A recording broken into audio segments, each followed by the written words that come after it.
Bugün çizim masasında ben aslında tatlı bir çizgi film karakteriyim diyenleri utandıracak bir konseptimiz var.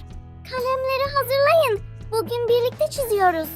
Karşınızda spor salonundan çıkmayan tavuk pilavı abartmış gigaça Donald Duck.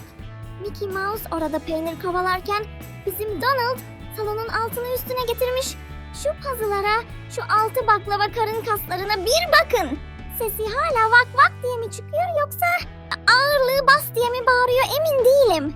Sanırım sinirlendiğinde mahalledeki kedileri kovalamayı bırakıp doğrudan halter barını fırlatıyor.